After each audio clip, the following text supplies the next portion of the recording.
तारा बहनी के झाड़ छिलो वाह बहुत अच्छा कि फाटल पर जाऊ चटल कर सुन तर तो काम करिए भौजी ता गाड़ी में गधा कर पेल तानी आ चाट के छोड़ दम पनिया जइह। आज हम फिर से प्लाई कैले बनी अवधेश प्रेमी एंड अशोक करबला भाई। आज के वीडियो बहुत कन्फार बा ऐसे कहल चाहते हैं वीडियो को पूरा देखा बहुत मजा तो वीडियो बना के बस एक ही मकसद बा एक ही मकसद वाला आप सभी को दिल से हंसाने के लिए ना किसी को दिल को ठेस पहुँचाने के लिए। तो वीडियो को पूरा देखा आज देखला के बाद हम भूल जाए तो बिना कोनो लाड़ सुन के आज के वीडियो स्टार्ट करते हैं।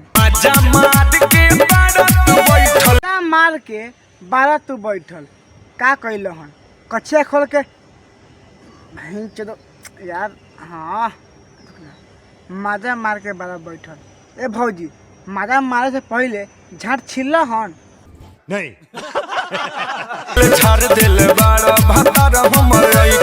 का कहता कि झाड़ दिले 12 भतार हम ऐठल। हाँ तो बहन जो सुन तारा भाई लोग भौजी के बात एगो तो भतार के मजा मार ले बा और फिर बाद में ऐठल झाड़ दिले बा तलार चटबू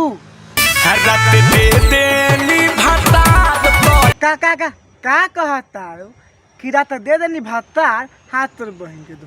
ए भौजी का ता भतार कैले बा हो रात भतार के अपना दे देलू तो भतार का झाड़ छील ले बा कि ताके चुमा ना ले बा कि का कैले बा तार भतार कैसे कहतारो कि रात दे देनी तो एगो काम कर तो पहले खोल के बताओ कि तू देला के बाद में तार साथे का भइल बा। अच्छा ये बात बा देखो भाई लोगन भौजी के साफ साफ कहे के बात इहे बा कि रात दे देनी भतार तू अगर रात बार तो देखो भौजी तहार देवे के हक बा अगर तू ना देतू तो हम पटक के ले लेती ऐसे कि हम तो शादी कैले बानी और जब शादी कैले बानी हम पूरा हक बा तो कोनो कहे के बात नहीं थी। हाँ अगर तहार झाड़ छिले के मन बा तो छिल सकता कह तो खोलता नहीं सुन लो एगो बतिया कह के नु बार में झाट में झोंका ऐसे भी तब खींच बल बा कि मुंह नहीं खुले तो दिमाग खराब करता बार बार कहे के जरूरी बा। अरे बार बार ना कहे के ता भतारे न बनी का कहता कैसे पेल देनी तो टेंशन लेवे के बात नहीं है। तू खुश रह ना हम खुश बनी बस देते जे टाइम से तो का करी कहना के झाड़ छिली बोला जाते झाड़ छिल के आवे तारा बहिन चलो सुन तारा भाई लोगन एगो दे एगो ले बानी तो एगो बच्चे के बार बार कहती है क्या गिराता नहीं तो कहना जाती कौन झाड़ छिल के आवे तो खुश रहबू नु तू खुश है हम दुखी रहम तार बहिन चलो कहीं का गया तो कहो गाड़ी देता नहीं है ये बात तो का जे ले लेबे तो भतार न बनी हम यार थोड़े बानी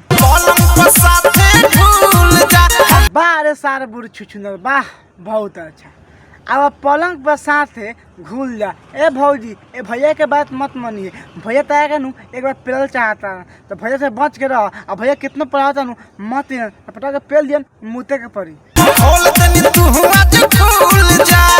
अच्छा खोल देनी आज तू खुल जा देख ला भाई लोगन पुल्हा कैसे मारता भौजी के अगर तनी के बियाह नु एनटीएम मरी हो।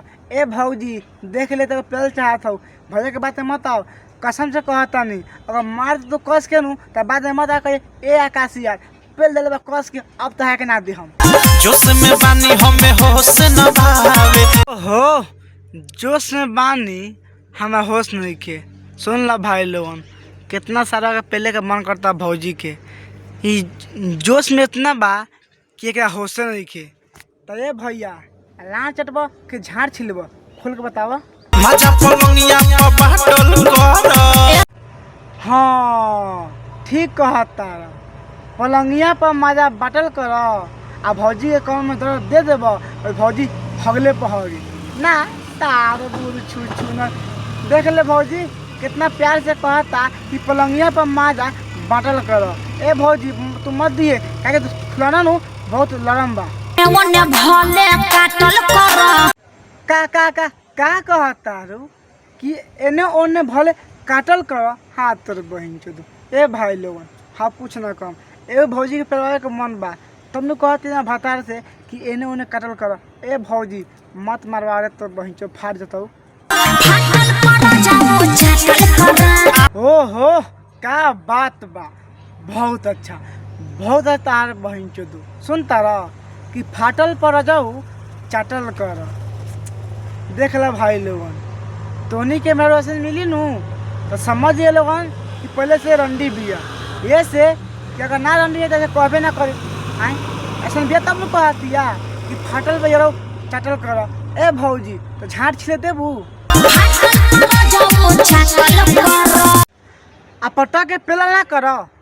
तहारा बहनी के झाट में आग लगा ना भाई। ये भौजी के बात सुनो ना, कितना छियतरी भौजी बिया। ये खुद कहतिया कि फाटल पर जराऊ फाटल पर जाऊ चाटल कर। ए भौजी भजाल चाटेला ना, चाटले पर पेल देवेला आ ना जानू तो तेल लगा लेकिन चाटी ना। हमें समझ मिली तब। हाँ ना तो गाँव छिंगा मिली तो चाटिए ली।